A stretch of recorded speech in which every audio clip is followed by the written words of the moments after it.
investor to my channel Nizar Imam. Jadi kembali lagi di hari Minggu, di mana kita akan membahas berita-berita yang mungkin berpengaruh dan cukup penting untuk minggu depan ya. Jadi untuk smart investor semua yang butuh recap dan butuh informasi dengan singkat, teman-teman masuknya video ini, tonton terus sampai akhir.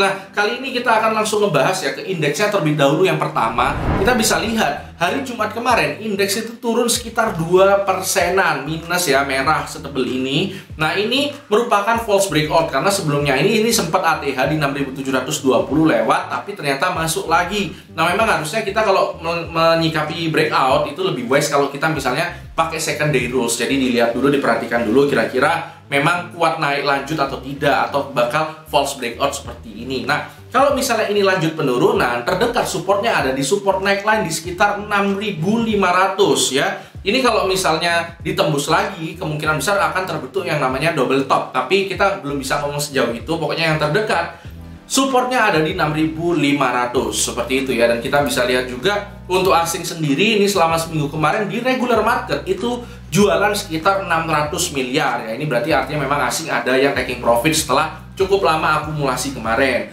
Kemudian kita juga bisa lihat movers-moversnya, pendorong-pendorong indeksnya. Itu yang paling banyak dibeli asing adalah Telkom, BMRI, EMTK, Unilever, dan DMMX. Itu adalah 5 terbesar yang dibeli asing.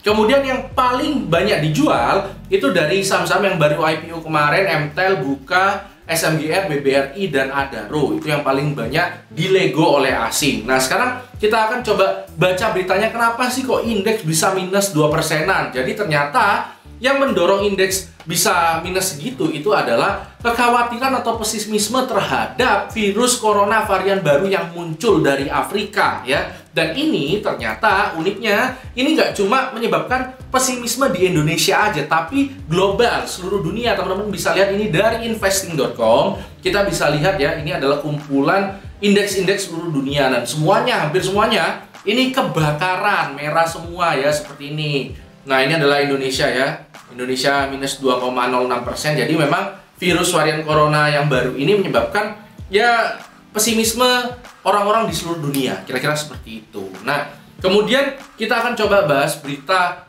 berikutnya yang juga cukup menarik untuk bursa kita. Ini adalah peraturan jam perdagangan yang kembali normal di awal 2022. Jadi nggak hanya cuma sampai jam 3 aja ya. Teman-teman perhatikan. Jadi bisa kembali normal lagi di awal 2022. Tapi menurut saya yang paling penting sebenarnya adalah kalau memang bisa balik lagi ARB simetris seperti awal, nggak dibatasi 7%. Nah, itu menurut saya yang lebih penting. Tapi ini juga cukup penting, catat aja ya. Jadi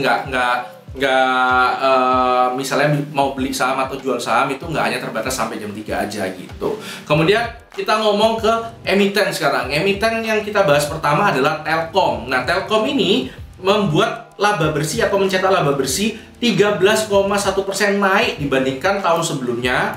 Nah, ini ya. Nah, kita bisa lihat ini berasal dari layanan konsumer, fixed broadband, IndiHome, dan bisnis digital. Kalau kita lihat dari RTI-nya kurang lebih seperti ini. Kita bisa lihat 2021 EPS-nya Q365 berbanding dengan 57 di tahun 2020 ya. Ini memang naiknya menurut saya cukup bagus gitu. Nah, kemudian kita juga bisa lihat ini dari emiten tech menurut saya yang paling menarik ya, yaitu adalah MTDL. Itu mau stock split 1:5. Jadi harganya jadi lebih murah nanti ya, seperti itu. Kemudian juga kita bisa lihat ini adalah terkait dengan saham Yellow dan Kios. Jadi Yellow dan Kios ini menyambut adanya momentum metaverse di luar sana. Jadi mereka kerjasama agar bisa mempersiapkan penerapan dan penggunaan teknologi metaverse nantinya di Indonesia. Jadi ini adalah bisa dibilang adalah saham-saham Indonesia pertama yang menyatakan diri ada kaitannya dengan metaverse ya. Jadi mungkin bisa diteliti lebih lanjut kalau teman-teman tertarik dengan metaverse seperti itu. Nah, kemudian berikutnya adalah Ajaib caplok 24% saham Bank Bumi Arta BNBA. Nah, jadi kita bisa lihat ya, ini persaingan di ekonomi atau perbankan digital itu semakin ketat ya dengan adanya masuk grup Ajaib juga. Jadi semua punya ekosistemnya masing-masing. Ada yang backupnya dari Bank Mega, terus kemudian ada juga backupnya dari Gojek, terus ada juga backupnya dari Akulaku, macam-macam. Jadi ini semua punya ekosistemnya masing-masing. Tapi ingat ya, pasti nanti hanya tinggal 1 atau 2 yang memang berjaya, sisanya nanti mungkin akan jadi debu ya. Jadi kita harus pinter-pinter milih saham di bank digital.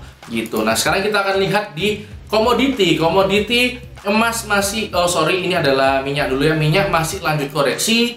Terus juga kita bisa lihat minyak Brentnya juga masih koreksi seperti ini. Terus kita lihat gold juga koreksi. Kemudian juga, nah ini yang menarik ya, batu bara rebound sudah masuk ke 176 sekarang.